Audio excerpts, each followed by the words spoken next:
नमस्कार, मैं हूं श्रवण दंबोली और आप देख रहे हैं गुनाह। एक ऐसी वारदात जिसने हर किसी को सोचने पर मजबूर कर दिया, हैरान कर दिया, क्योंकि यहां एक महिला का ऐसा रूप देखने को मिला जिसने मर्यादाओं को तार तार कर दिया, रिश्तों को अग्नि दे दी। उसने ये भी नहीं सोचा कि जिस शख्स पर वो हाथ उठा रही है वो रिश्ते में उसके बाप समान है। रिपोर्ट देखिए।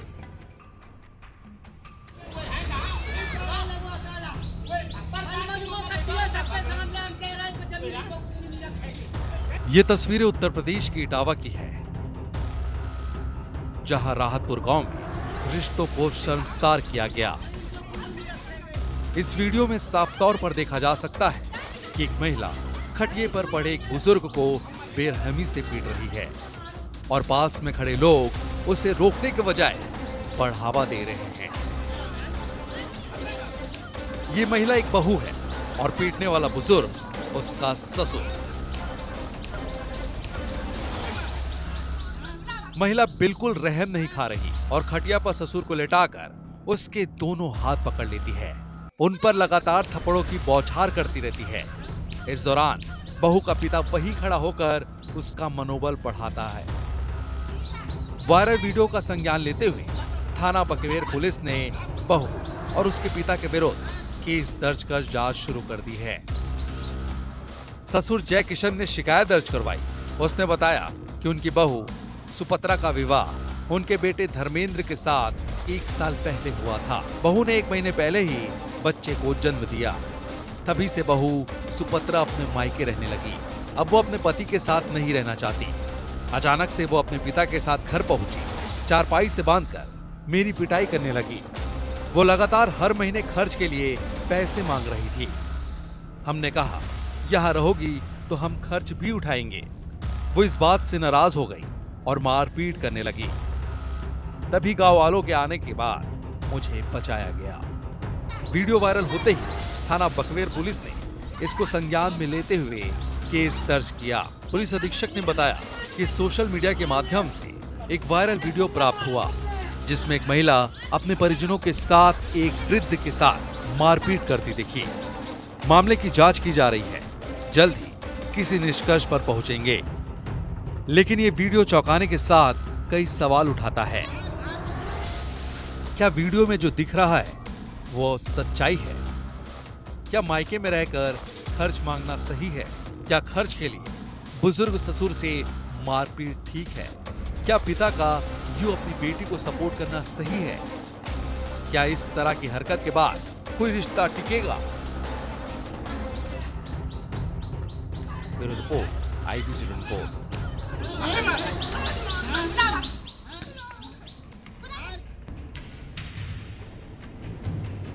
चलिए अब आपको हैदराबाद लेकर चलते हैं, जहां एक खाली मकान में मिले मानव कंकाल ने सबकी नींद उड़ा दी। लोग हक्के बक्के रह गए और पुलिस खुद भी हैरान थी कि आखिर ये कंकाल है किसका। देखिए।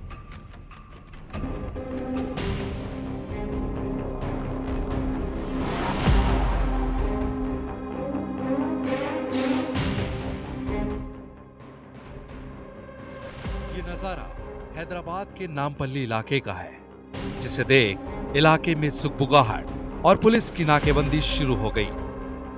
डर का माहौल है और हर शख्स की नजरों में कई ऐसे सवाल हैं जिनका जवाब दे पाना शायद पुलिस के लिए भी मुमकिन नहीं।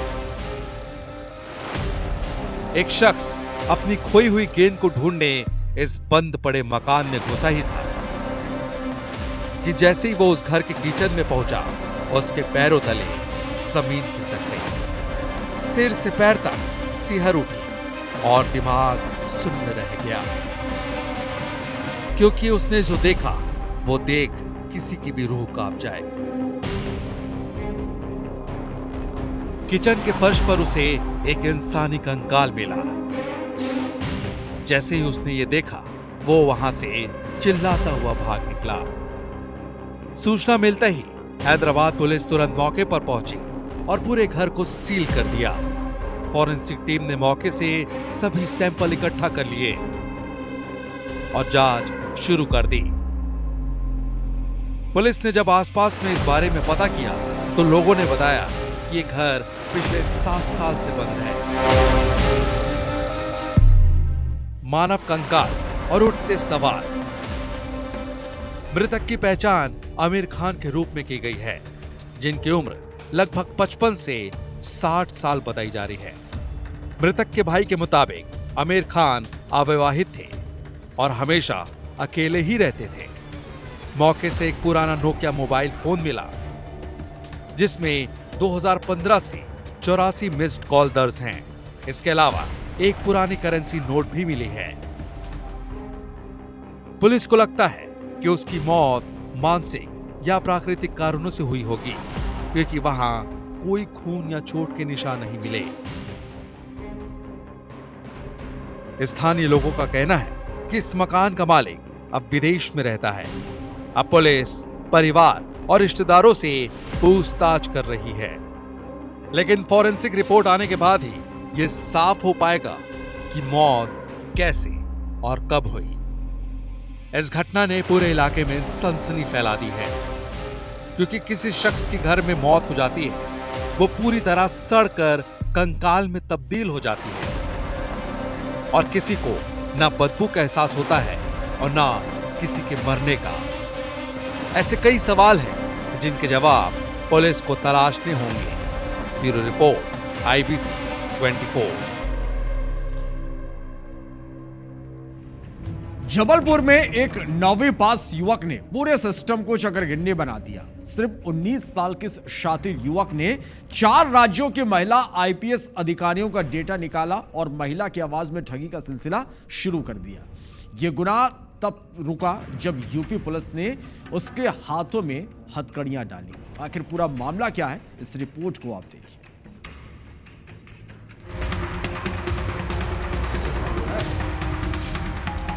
महज 9वीं पास ये युवक इतना शातिर ठग है कि इसने बड़े बड़े पुलिस अधिकारियों को भी चौंका दिया। जबलपुर के पाटन में रहने वाले इस युवक का नाम संकेत यादव है। इसके पिता दिव्यांग हैं और मां चाय का ठेला लगाती है। संकेत ने शुरू में उज्जैन जाकर एक ग्राहक सेवा केंद्र सफाई का काम किया और यहीं पुलिस कर्मियों को आते जाते देख पुलिसिया रौब झाड़ना सीख गए। संकेत महिलाओं की आवाज निकालने में भी माहिर है। बस यहीं से उसके दिमाग में एक बदमाशी सूझी, जो देखते ही देखते बड़े अपराध में बदल गई। बात कर जी, ये आपके यहाँ पे जो कॉलेज सेंटर ग्राहक सेवा केंद्र है जी, वहाँ पे कितने होंगे मैक्सिमम? हाँ एक ही है। थोड़ा वो दुकानदार से बात करा देते क्या, उसके खाते में भी कुछ दिन पहले गलत पैसा डाले हुए हैं?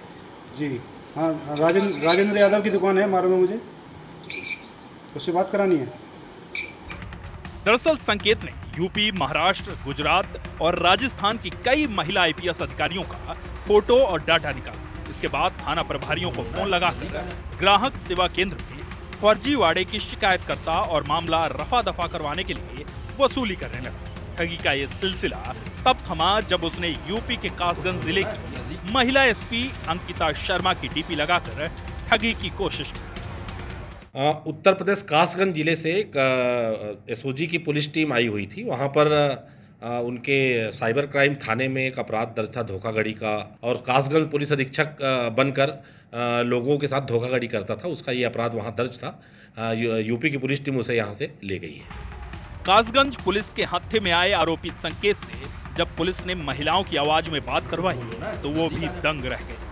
फिलहाल यूपी की कासगंज पुलिस जबलपुर के इस 9वीं पास शातिर ठग से पूछताछ कर रही है। आने वाले दिनों में इस ठग के और भी कारनामे उजागर हो सकते हैं। विजेंद्र पांडे, IBC 24, जबलपुर।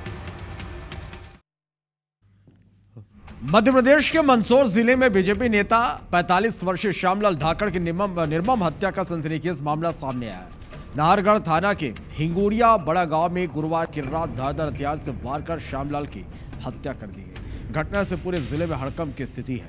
उप मुख्यमंत्री जगदीश देवड़ा ने मामले में तत्काल जांच के आदेश दिए हैं। पुलिस ने अज्ञात हमलावरों के खिलाफ मामला दर्ज कर जांच शुरू कर दी है। और यह बताया जा रहा है कि बीजेपी मंडल उपाध्यक्ष श्यामलाल धाकड़ गुरुवार की रात अपने घर की दूसरी मंजिल पर सो रहे थे। रात में किसी अज्ञात व्यक्ति ने उन पर हमला कर दिया, जिसके बाद शुक्रवार की सुबह परिजनों को उनका शव खून से लथपथ मिला। परिजन उस समय नीचे सो रहे थे, जिस कारण घटना का कुछ पता नहीं चल सका। पुलिस और बीजेपी कार्यकर्ता मौके पर पहुंचे और जांच शुरू की गई। तो घटना थाना नाहरगढ़ को घटना की जानकारी मिली। सुबह जो घर वाले जब उनको सुबह देखने गए थे तो उस समय जानकारी उनको मृत अवस्था मिले तो तत्काल उन्होंने थाने पर सूचना दी। उसके बाद फिर पुलिस को जानकारी मिली। थाना नाहरगढ़ की टीम तत्काल ही मौके पर पहुंच गई थी। उसके बाद फिर पूरी कार्रवाई जो उसको स्टार्ट कर दिया गया था। अभी जो आगे की कार्रवाई जो वैधानिक कार्य वो सुनिश्चित किया। भोपाल के बुधवारा इलाके में किन्नरों के डेरे से एक किन्नर को पुलिस ने हिरासत में लिया। दरअसल अब्दुल उर्फ नेहा किन्नर बांग्लादेश का रहने वाला है और पिछले 8 साल से भोपाल में अवैध तरीके से रह रहा था। पुलिस को मिली खुफिया जानकारी के बाद पुलिस ने अब्दुल को जब थाने बुलाया तो पुलिस भी हैरान रह गई। अब्दुल अपना नाम बदलकर नेहा नाम से किन्नरों के साथ रह रहा था। हालांकि उसको हिरासत में ले जाने के बाद उसके शारीरिक परीक्षण में उसके किन्नर होने का तथ्य पुलिस के सामने आया। अब्दुल कलाम उर्फ नेहा पिछले 8 साल से एक बांग्लादेश से भी होकर आया है। एक बार वो बांग्लादेश भी चला गया। वहीं पुलिस को जो दस्तावेज मिले हैं वो भी भोपाल में बने हैं, यानी नेहा किन्नर ने यह दस्तावेज फर्जी तरीके से बनवाया है। नेहा किन्नर का पासपोर्ट भी बना है जिसमें उसे भारतीय नागरिक बताया गया। वहीं पूछताछ में उसने खुलासा किया कि वह अवैध तरीके से बांग्लादेश की सीमा पार कर भारत आया और फिर 3 साल मुंबई में रहने के बाद 8 साल पहले भोपाल आया था और यहाँ नाम बदलकर किन्नरों के साथ रहने लगा। हालांकि पुलिस इस मामले में अभी कुछ भी खुलासा करने से बच रही है। पुलिस जांच की बात कह रही है।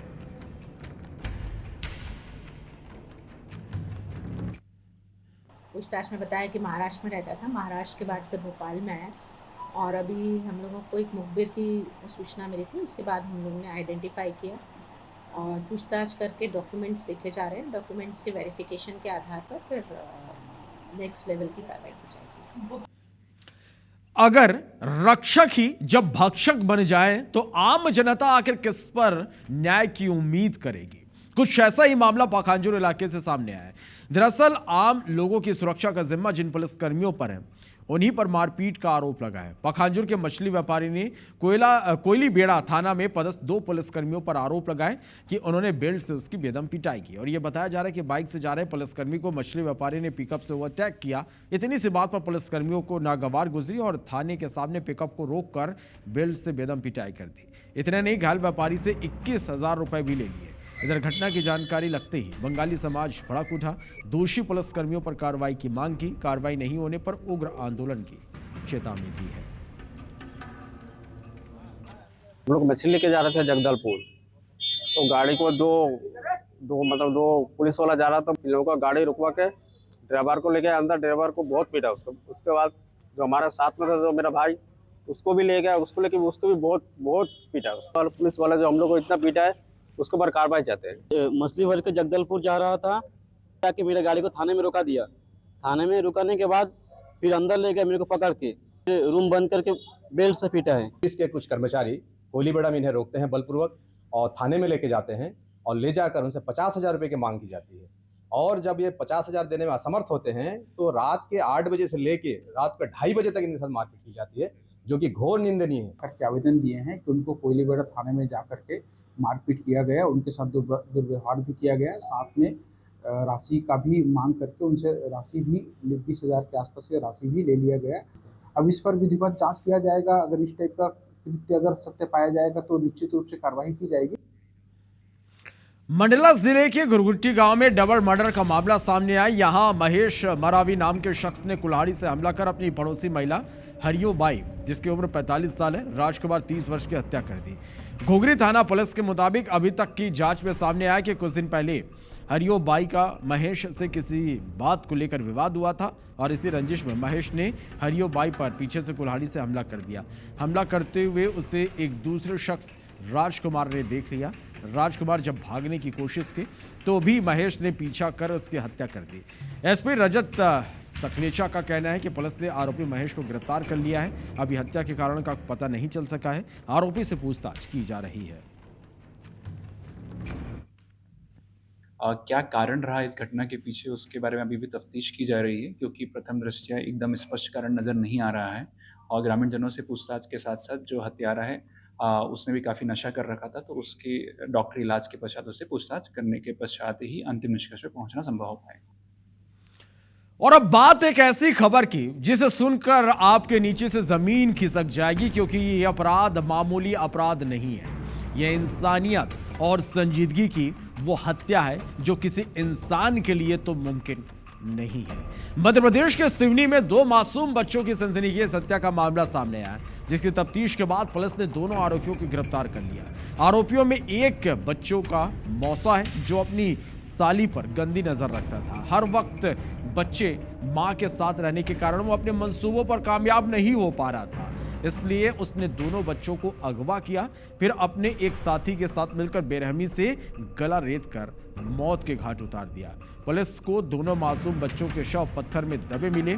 सिवनी एसपी सुनील कुमार मेहता ने इस पूरे मामले का खुलासा करते हुए बताया कि बच्चों की मां ने 9 साल के मयंक और 6 साल के दिव्यांश के लापता होने की शिकायत दर्ज कराई थी। 15 जुलाई की शाम 5 बजे से बच्चे लापता हैं। जांच के जब शुरू की गई तो दोनों आरोपियों को इस दौरान धर दबोचा गया। दिनांक 15 जुलाई को 2 नाबालिग बच्चों के गुम होने की सूचना थाना कोतवाली में प्राप्त हुई थी और इस पर अपहरण की कायमी की गई थी। जब दोनों बच्चों के बारे में पता किया तो आरोपी भोजराम बेलवंशी के बारे में जानकारी मिली कि इसने इनको ले गया है और बाद में जब उसको गंभीर सूचना पे पकड़ा गया। गंभीर सूचना पे पकड़ने के बाद पता लगा कि उसने दोनों की हत्या कर दी। आरोपी को गिरफ्तार किया गया है। आरोपी के साथ एक सह आरोपी भी है शिवम नाम का, इसको भी गिरफ्तार कर लिया गया है। तो गुनाह में फिलहाल आज के लिए इतने।